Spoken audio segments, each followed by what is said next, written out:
And ladies and gentlemen, please have a seat. Our program is about to begin. Thank you.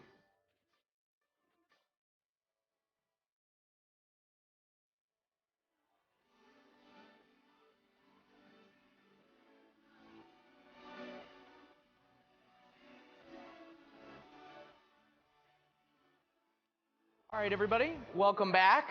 Pretty cool opening session. My name's Jason Dachman. I'm the chief editor at the Sports Video Group, SVG. I'd like to thank Avid for inviting us to help put together this panel today, and some really awesome panelists that are really going to talk about where the future of sports production is going right now. We do have a 600-person room with slightly less than 600 people, so I encourage everybody to move up in the room if you can. I'll introduce the panelists in just a moment, but it's a really exciting time to be in sports right now. And NAB is going to have a lot of new exciting things, so I encourage you to go to sportsvideo.org, shameless plug, to see any of the coverage of the show. We'll be all over the floor with 9 writers this year, covering anything on the live sports, live news type beat. So check that out, and please download the SVG mobile app. Another shameless plug. That's always the way to start a session. Like I said, it's a really exciting time to be in sports production. We're going to focus on 3 main pillars today in terms of the future of sports technology. And they're, not surprisingly, 4K, UHD, VR, which has been very hot, obviously, lately. And then where a lot of the meat on the bone is for the people on the stage here and for us at Sports Video Group is remote production. Kind of a tricky term because in the US we call regular in the field sports production remote production, but in Europe you guys call it remote production. But essentially home running feeds, producing the telecast from home, or content sharing, anything that helps you connect in the field back home. So those are the 3 pillars that we'll really focus on today. The past couple of weeks have been crazy for live sports announcements. We seem to have one 4K announcement after another. We had the Masters at Augusta National a couple weeks ago. CBS teaming up with DirecTV produced Amen Corner in 4K, which was beautiful. Up north, our friends at Sportsnet and Dome Productions, as well as TSN, are doing their full 4K offering of Sportsnet's doing 81 home games for the Toronto Blue Jays, and then plenty of hockey. What a surprise, NHL, big in Canada, the first to do 4K. And then earlier this week, Major League Baseball started in the US in 4K. MLB Network teamed up with DirecTV. They produced their first show on Friday in 4K, part of a 25-game slate. Crossing the pond, we have a huge summer when it comes to 4K. BT Ultra HD has already done a full season of Premier League soccer and some other major European football events. Then we have Champions League final, and 8 matches of the Euros are going to be produced in UHD. Then we have back here in the US this summer, Copa America, also in 4K. So that's a lot going on. Now, that's not the only big trend happening right now. As Fabrice from LiveLike will tell you, virtual reality is huge right now, especially for sports. With F8 just taking place, earlier this week, and then, of course, the Oculus Rift being released. There's a lot of excitement around VR. We've seen productions for virtual reality or 360 video at the Masters, NCAA Final Four, Indian Wells ATP tournament, Big East men's basketball tournament, and Daytona 500 just in the last couple months. With lots, I've been told in the Whisper Suite, that are going to come. Finally, the at-home production. That's what we call it. We call it at-home production. You could call it remote production. ESPN calls it REMI.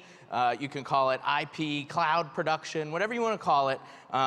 For the purposes of this panel, we're going to call it at-home production. But whether it's a full-blown at-home operation like the Pac-12 networks have, producing hundreds of events from around the western part of the United States from their control room in San Francisco, or ESPN's REMI productions of college basketball, or if it's a major event like Monday Night Football or Sunday Night Football, sharing content back home for certain facets, but having the traditional production on site, it's changing the face of live sports production.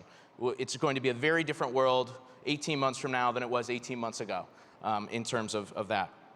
And then 16 weeks from yesterday, there's a small event happening in Rio that we all know the biggest leaps forward in technology always tend to happen at the Olympics. Darryl's going to be able to give us a very, very interesting look at some of the things that they're going to be doing, but OBS and the IOC have already committed to several cutting-edge technologies, some VR production, 8K production, which will be down-res to 4K for global distribution. And you're just going to see every single rights holder, I'm sure, at the International Broadcast Center in Rio using some form of at-home production.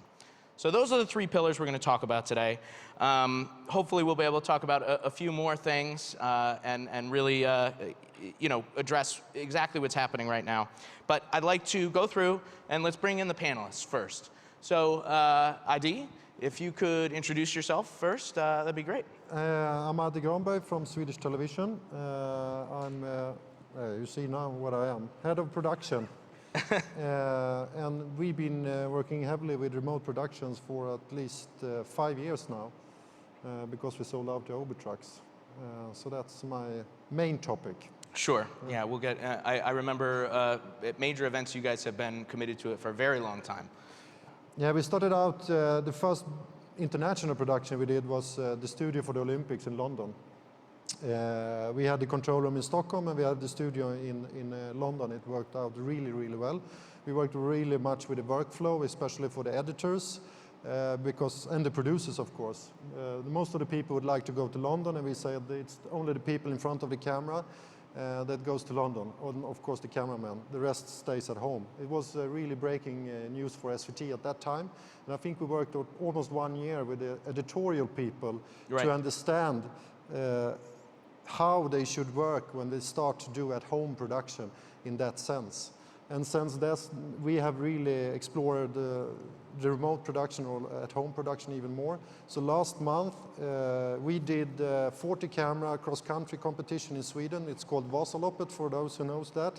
It's 900 kilometers of race, one way.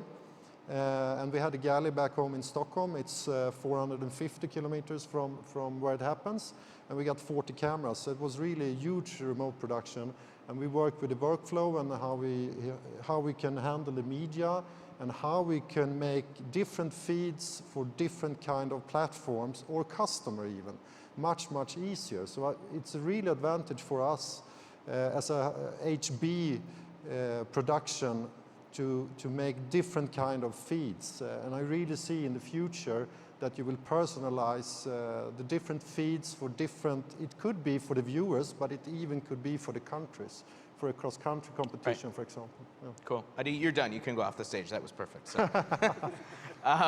Darryll, go ahead and introduce yourself, and maybe we'll get a quick look actually at what Darryll and his team have in store for Rio. So let's take a quick look at that.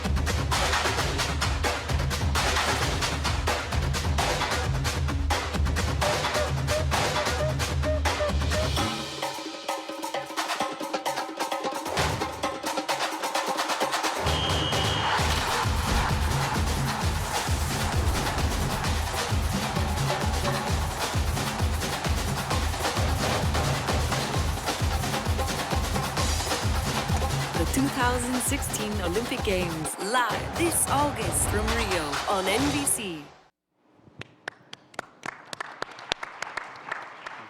I'm pumped. I'm so pumped for the Olympics. Let me just say that. But Darryll, that's the sizzle reel. You know, like we get very excited when we put together the build up. My name's Darryll Jefferson. I'm the VP of Post Operations and Digital Workflow at NBC Sports Group. And oddly, that's the Olympics is one of a pile of events between here and the end of the summer. So we're excited. I think one of the huge ways we're able to kind of spread ourselves across a lot of places is that at-home production you were talking about. So I'm excited to get into that. Right. It's going to be a busy summer for you guys. So you're going to have to do some of it at home, right? Yeah, yeah. At least a little. Yeah. Right, right. Fabrice, LiveLike, one of the big vendors that's going forward right now with VR. You guys did a really cool production that we at SVG did a story on at Indian Wells for the ATP tournament, and I know several other productions. Tell us a little bit about LiveLike and what you guys are doing in the sports arena. Thank you. So LiveLike was really created like a year ago, and we've moved very quickly. We were accelerated by Techstar in New York, which is one of the big accelerator. We won an NFL TechCrunch award, and we've been basically working with a lot of really big broadcasters in sports to really broadcast into VR, basically 4K production. So huge challenge, live, new technology, and like bringing together augmented reality, live, 4K, and you know, like a sort of gaming environment, because it's also conversions of device where you can be in multiplayer in virtual reality. You can have all the statistics. So it's like it's a great fun experience because you're at the convergence of taking the person to the stadium with the immersiveness, the content richness of television, and the sort of like social and interactive experience of second screen. Right, right. Yeah, it's very cool. I mean, when you can have the stats integrated into it, a Jumbotron with the linear feed, that type of thing, and then also have that front row seat, it's a one-of-a-kind experience. It's very interesting. So, thank you. Ofir, we're here for Avid today. So tell us a little bit about how you guys are supporting these three pillars that we're going to be talking about in 4K, VR, and at-home production, and what you guys are up to in the sports space. Okay. So first of all, thank you everyone for joining this session. My name is Ofir Benovici. I joined Avid about a year ago as part of the acquisition of Orad by Avid. I'm the senior director of a product management team, and as part of that, I'm also looking at the Avid sports strategy. So, Avid is, if you'll walk in the corridors of NAB 2 days from now, and you'll ask, what is the association with Avid? So they'll tell you probably news, post-production, audio. Sports will not be the first thing that comes to mind. And then if you go back and you actually look at the Avid portfolio and how much offering, the breadth of offerings that we have in our portfolio, and how relevant it is to the sport. So this is basically our mission, right? So we want to associate Avid with sport. We want to create integrated solutions for sports, and basically provide our customers and our industry a much better, more elaborated, easier to use sports solution. Sure. And this is where we are heading. Sure. And all of those pillars kind of come together that we're talking about for you guys in terms of, obviously the same tools are needed for a lot of this. And yeah. So obviously when I'm referring to like an integrated solution, and tying this back to the previous presentation by Louis. So it's all based on the platform and how. So some of the challenges of remote production. How do you do that also now with the emerging of 4K, as an example? How you create like a streamlined 4K production from acquisition to multi-distribution, and so on. So this is all well into our plans in the coming months. Excellent. Well, great set of panelists here.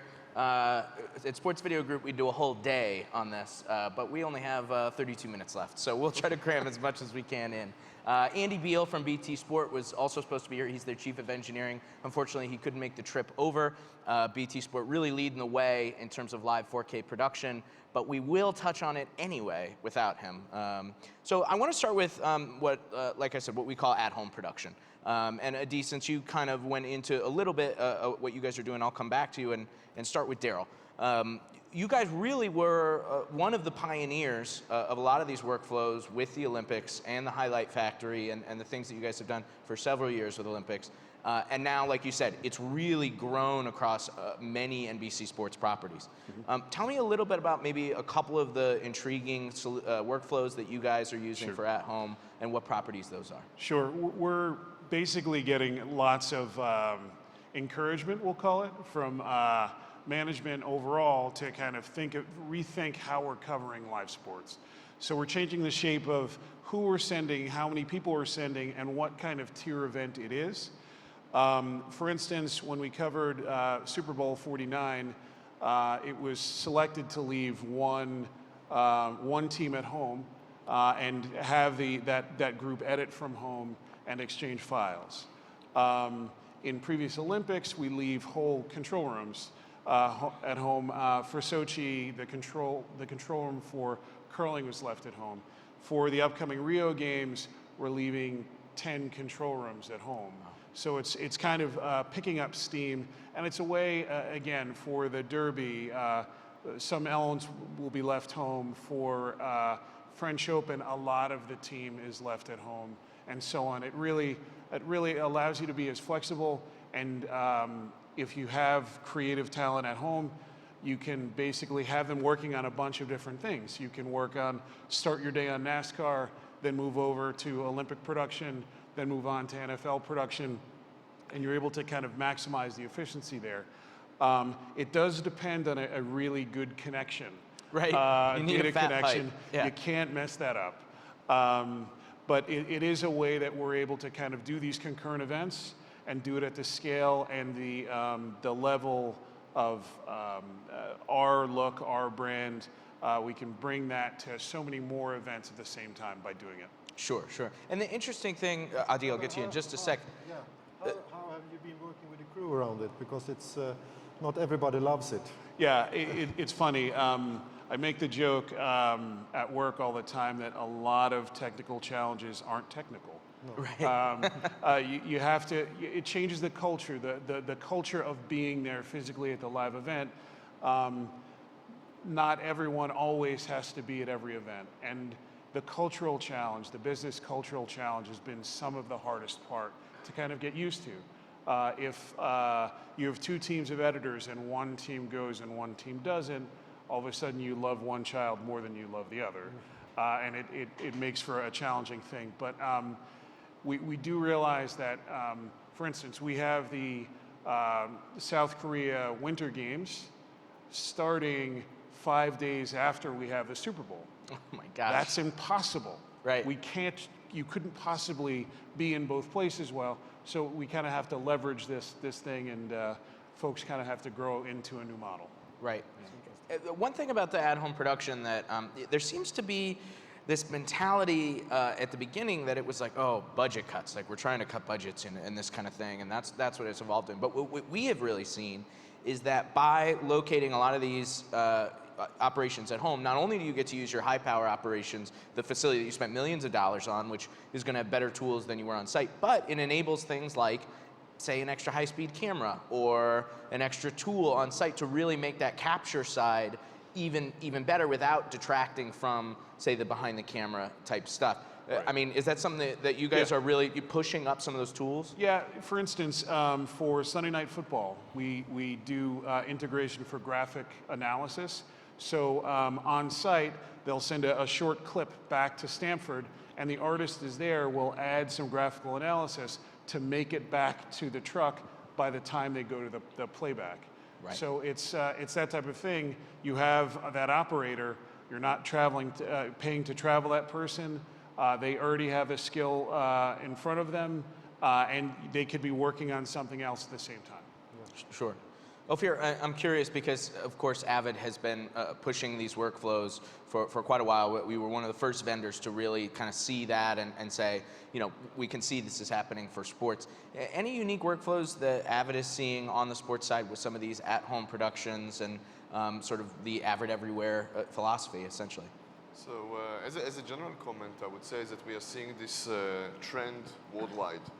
We are seeing that, so it's not a specific case for the NBC Olympics or Swedish Television. We literally see that worldwide that more and more sports broadcasters are moving for that type of production, for trying to keep more and more resources and production at base, and then send only the necessary people on site.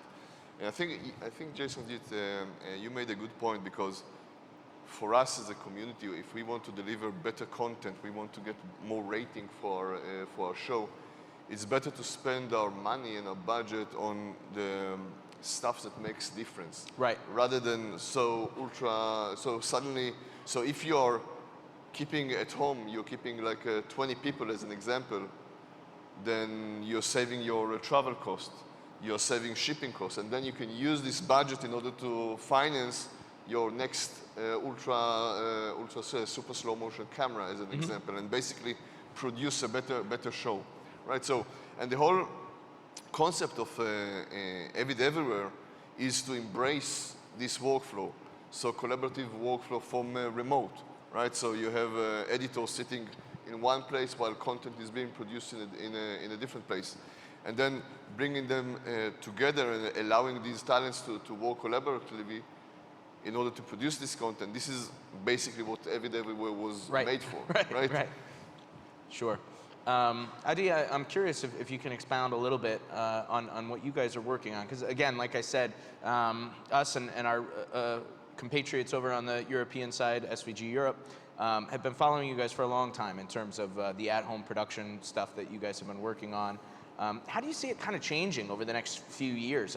Do you see a day where your entire operation is an at-home production, for that matter? Or will there always be those key events where you feel like you need to travel? I don't think it will be any key events that I can't do it. It depends right now on the bandwidth. I think that's the limitation of what kind of production you will do. And I'm really seeing the advantage of doing at-home production when I get all the cameras back home and I can do different feeds. Especially when you do a cross-country competition or athletics where you might be interested in different things, and I can customize the different feeds for what your needs are much easier than if I was sitting in a truck. Right. Especially when I get all the content back to my base where it's built another kind of infrastructure that I don't have in an Uber truck, and I can share the media or the material much easier. And it could be inside, but it could even be sharing between companies. Because what I see now in Europe and the Nordic countries, especially when we did the World Championship in ice hockey for youth, SVG was sharing the facilities with the competitors TV4 in the same country because we was sharing every second game. And instead of having two Uber trucks on site, which we should have for 2 years ago, I think, we was sharing one galley back home in Sweden. And we could just share the same infrastructure, just moving out and in people. And I see that kind of savings because we can't compete where the viewers can benefit from it. So the infrastructure for us is it's the key thing now to share it or save money or move money to new kinds of thing. And now when we did the Vasaloppet, it was a big challenge for us. We see that nothing can stop us. I'm head of the World Championship in Alpine skiing 2019 in Sweden. Yeah. And I would really love to see a personalization of the feeds going to different countries to make the more value for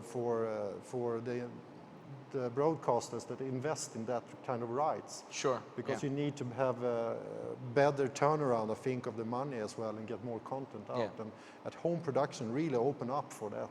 Yeah, I mean, they go hand in hand. It's not a surprise that as multi-platform consumption by consumers goes up, that as does at-home production where you can redistribute feeds and that kind of thing. But I see as well the big vendors for broadcast technology right now is not really there either. You still need a camera, base station, and now when we think we're going to an IP infrastructure, what I'm seeing right now, and I don't think I will see so much else on NAB either, is that it's just changing the connectors right now. So it's the same rotors, it's the same camera systems, it's the same vision mixer, but they changed just the connector on the backside right now. And I hope we will see somewhere else now, because when you go to IP, I think you could connect the camera directly to the connectivity and then share or bring home the camera without the big infrastructure that TV had since 1950 something. Yeah, it's all one equation. The move to IP, the multi-platform consumption, all that. So I could talk about this all day, but let's go ahead and move on to the 4K discussion. I missed a slide there. There we go. Andy is not here, unfortunately, from BT Ultra HD. However, we can talk about 4K. because it's going to be a massive theme at the show.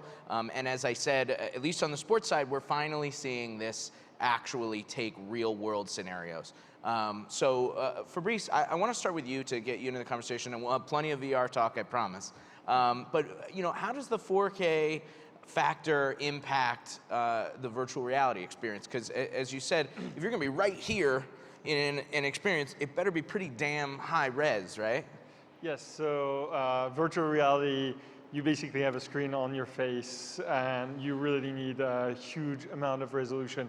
4K is actually, I would say, the SD of, of virtual reality. We hope to achieve a lot more in the future. But there's huge challenge, obviously, and we've talked about the pipes, and mostly like the user has to have the bandwidth, because we're talking about OTT delivery in our case. So basically, to keep it realistic, we've done a lot of work, for example, at LiveLike, you know, with different partners to really deliver the highest possible quality, but also at the lowest possible bandwidth, so that, you know, it's broadcasting nonetheless, and you can really reach out to millions of people. Darryll, I know NBC hasn't made any 4K announcements or anything like that, but OBS has at their Olympics and everything. So how do you see major events like the Olympics, like say the Super Bowl or something like that? How do you think these are going to drive 4K? And I'll be blunt, do you see this as the path that we are really going down, or is this sort of a accidental side road, the way that, I hate to make the 3D comparison, but 3D was?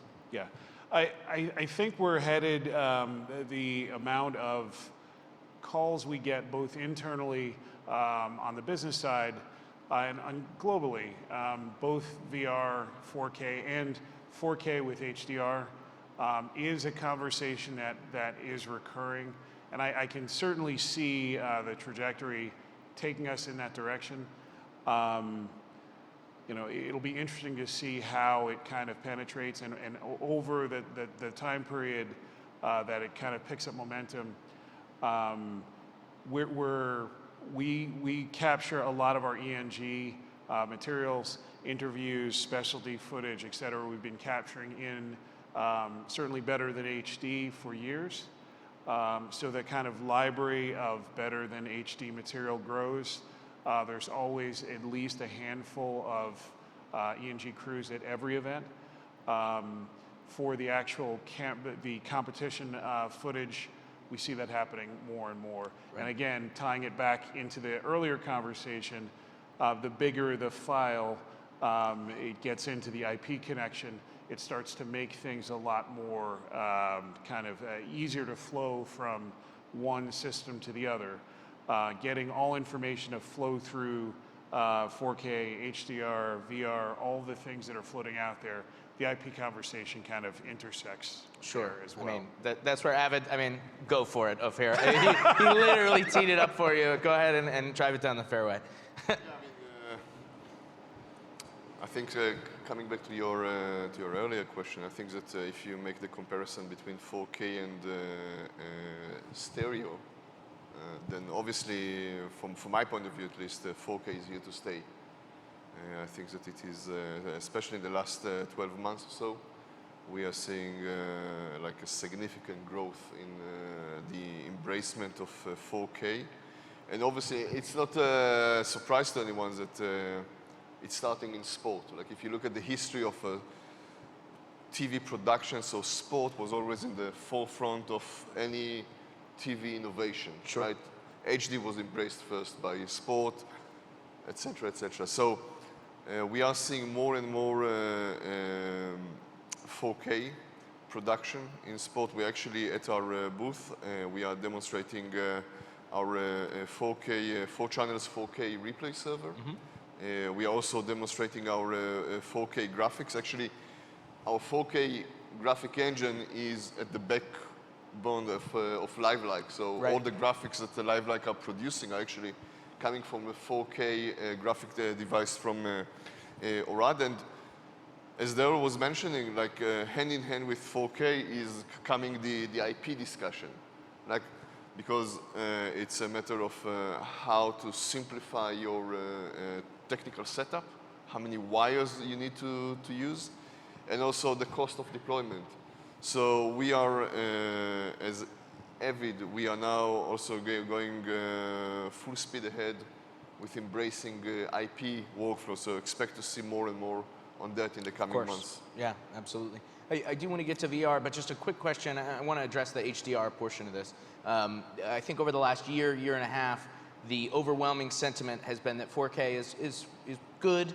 It's very hard for an average person to maybe see side by side with really good HD. But when you add HDR to the equation and wider color gamut, it really is a big differentiator. So, but of course, as always, we have the standards question. So Dome Productions announced on Thursday that they're going to move forward with their Blue Jays productions in HDR using HLOG. So that was a big step for them. They're going to go ahead and commit to that. Challenges, I'll throw it out to any of you, challenges with HDR in terms of the lack of standards and the issues on the production side, as well as benefits for the final product and what you think it adds to your content. Darryll, if you want, yeah. Well, I think one of the challenges, one of the big topics at these trade shows in general is getting everyone to agree on what we're doing, right? If you go to, and I won't offend any particular vendor, but every vendor says they have the best whatever it is, right? But if you go across 4 different vendors, they're going to insist that their way is different, and no way talks to the other way. That goes for HDR, that goes for IP, and it's as a client buying stuff, it's enormously frustrating. But hopefully we'll march toward, there's tons of committees doing important work trying to get to a standard that we can all agree on, both in the US and in the UK, and in Europe and Asia overall. Once that settles down a bit, I think people will be less timid about jumping in, about buying cameras, about buying infrastructure, about integrating onto trucks and so on. But a bit of that has to settle down a little. Right. No one wants to be the first wrong adopter. Right. Yeah. You need to get over that ridge, right? Correct. Whether you're talking about, like you said, IP, HDR, anything that doesn't have that de facto standard yet. Yeah. Correct. Yeah, but as well that the distribution chain as well. Of course, correct. Well, yeah, we're obviously. really not there yet either. Especially not for us in Scandinavian. For the distribution channel, it's have to be an OTT platform then only if it's going to work for us as the status is right now. Sure. Fabrice, I am going to talk about virtual reality. Well, you know what, why don't we get a quick look at what you guys did at Indian Wells, which was very, very cool. This is not the Indian Wells video. Oh, sorry, go ahead. Yeah, sorry. All right. Let's play it.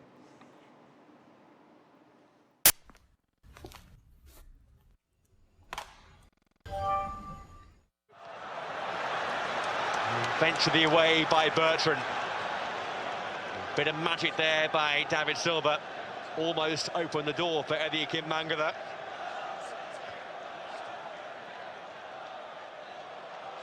Now Juricic for Southampton as Mane looping towards Mangala.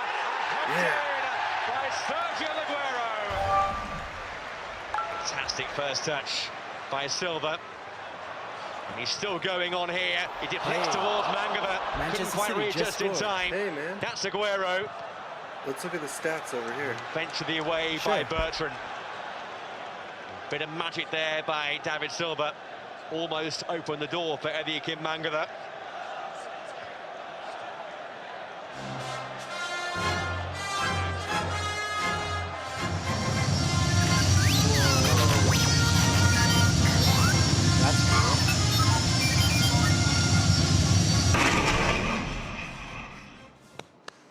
Thank you.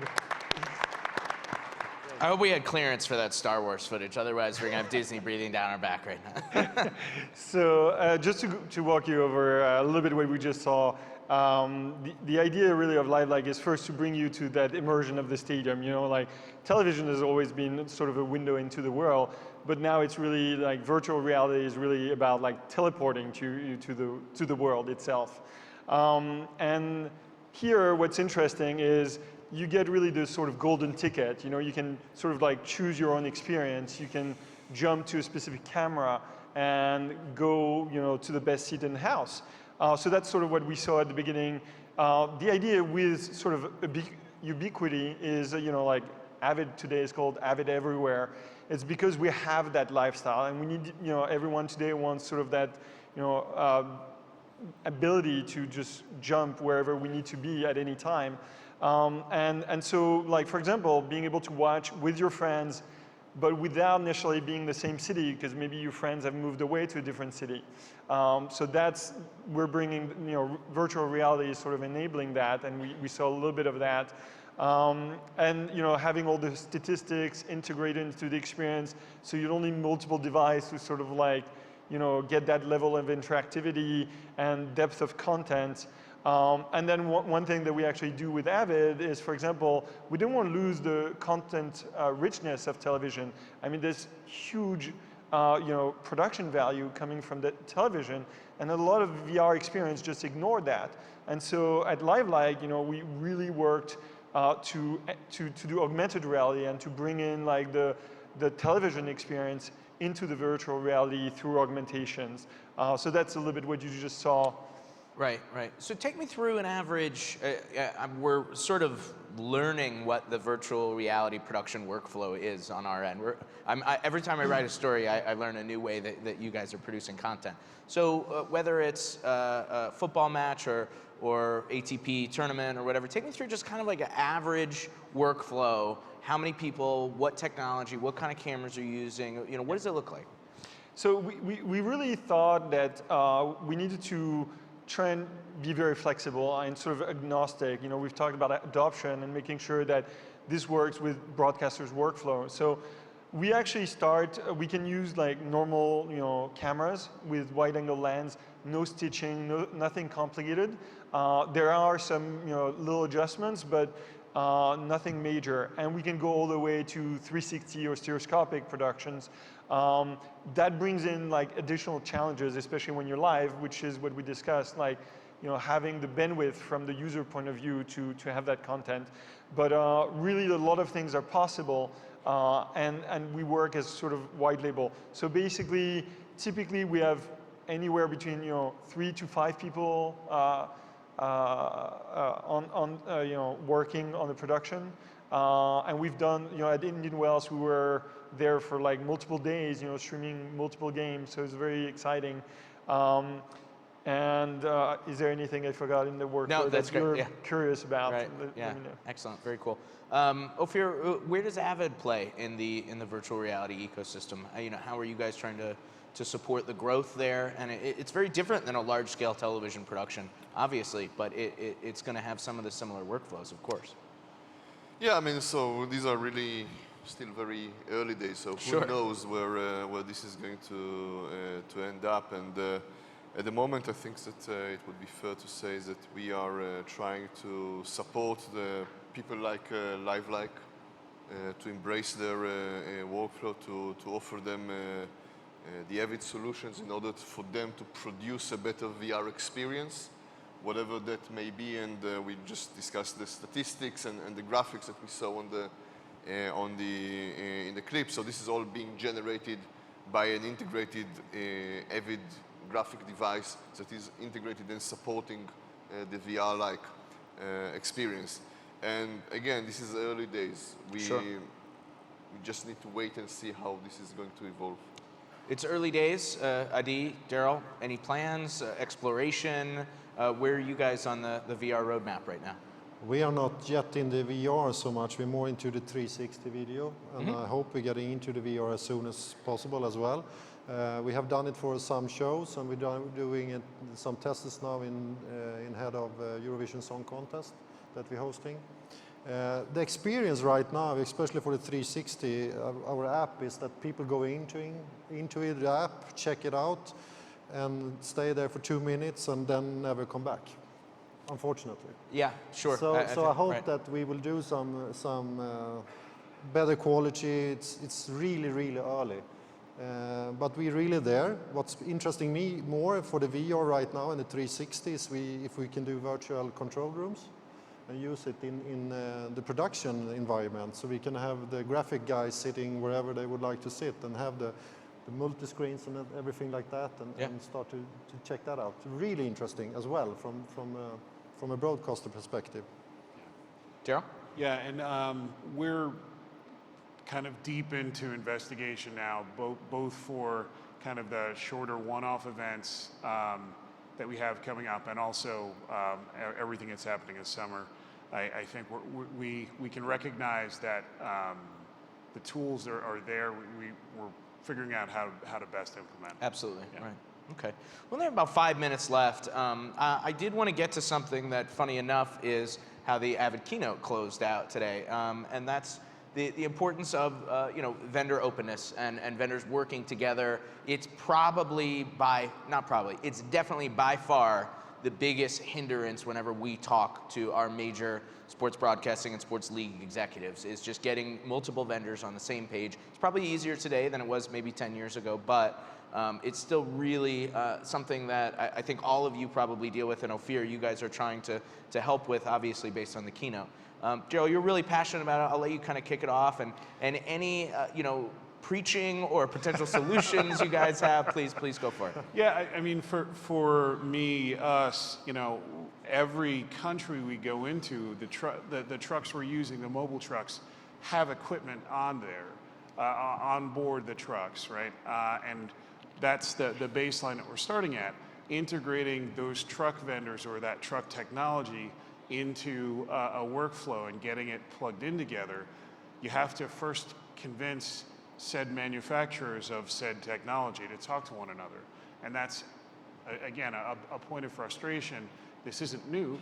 We've been using some of the same technology, both Avid and non-Avid technology, for years, and just getting everyone in the same room to discuss and exchange and recognize that this largely is an ecosystem that could be useful in addition to other vendors, but getting that conversation started is important. Right. And any efforts on that end that NBC is trying to do in terms of, I mean, it's easy when you just demand it. You say, you guys better get along or else. That's generally how we do it, honestly. But we also, there's blocks of broadcasters that are building tools to integrate by hand, and that's probably not the best way, but we'll call each other, hey, how did you get file X from point A to point B? Great. Do you mind if we steal that? Right. Right. It's the kind of exchange we're talking about isn't proprietary. It makes our lives easier. It makes workflow easier. And often we're exchanging files. In the case of the NFL, we're exchanging melt files between the networks, all the rights holders. Yep. So trying to figure out these things are happening kind of can right now. So hopefully we can advance to the point where whole ecosystems are supported in lieu of, hey, we have the best product or we have the best product type of thing. Adde, Fabrice, anything on that end, and then I'll let Ofir close it out. No, I mean, not more than, it's more focused now on workflows. It's really workflow. It's not boxes anymore. It's about how you connect them and how do you get the workflow working between broadcaster or inside a house. It's our main focus right now, and even for my company on NAB, we only focus right now on the workflow. How should we make all these boxes working together without the user notice it? Right. That's really interesting. And Fabrice, I mean, it's a burgeoning ecosystem in itself, so I'm sure you're dealing with a lot of this. Well, we have like the issues of the convergence. I mean, basically, a lot of the people, for example, in our team are like game developers, and we're like really blending different experience together. And we have a little bit, like one of the benefits is we're mostly doing OTT delivery, but for example, we're seeing different screens, like for example, we also have to address the 360 market of, like Facebook, YouTube, and maybe mobile apps. And so like it's a different screen for us, and it's very different than the issues that we face when we're dealing with virtual reality. Right. So we're seeing a lot of these issues, and we're definitely like working really well with the different partners like Avid, to sort of solve like some of these problems. Mm-hmm. Ofir, Lewis called you guys the most open vendor in the industry. I'll let you close it with that. Yeah. I mean, if you watch the presentation of Lewis with the having Adobe presenting in Right. an Avid event, how open. Where's your I Love Adobe shirt, by the way? Oh yeah. So how more open can you get than having Adobe in our main session? And I think that the key here is to provide our customers, to provide them with a choice, right? So yes, we as Avid, we obviously would like everything to be, all the workflow to be based on Avid, right? But at the same time, we do want to provide our customers a choice. So if you want to use Adobe as your editor, or you want to use EVS as your replay server, we need to embrace that. And Sure. And the whole idea of the platform is to basically move away from point solution and trying to each one of you guys fighting his own war, to provide a common platform by which all of these edge devices are connected together and creating a unified workflow. Of course. Whether this will be with Avid, that would be great all the way. But if it is not all the way with Avid, that is also perfect for us.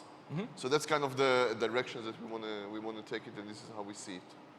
We're out of time. I'm going to take 30 seconds and they'll kill me, but I'm doing this all my sessions this weekend.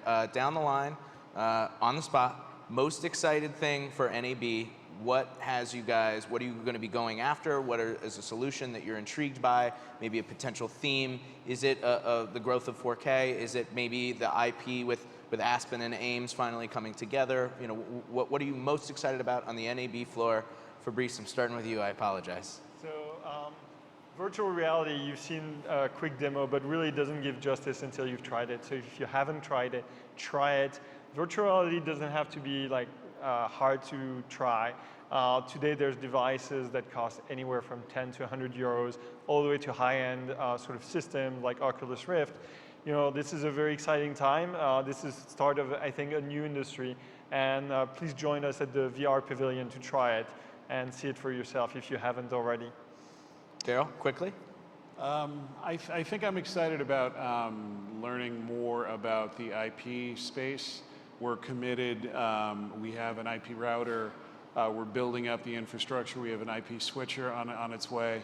I want to see more. I'd like to see more on the VR side to see what the fuss is all about, and so on. I think that those are the two big things. Cool. Adde? IP, of course, where they're heading, and then the workflow for news, actually, metadata Sure. handling, and for journalists collecting material on field, editing on field, not getting back to the base station, and handling of metadata as well. Excellent. Very cool. Well, gentlemen, thank you guys so much. Ofir, Lewis got to say your piece. So thank you so much for coming. Thank you to Avid for helping us put the session together. And please go to sportsvideo.org for all your news needs over the next 5 days. Gentlemen, thank you so much. Appreciate it. Thank you. Thank you.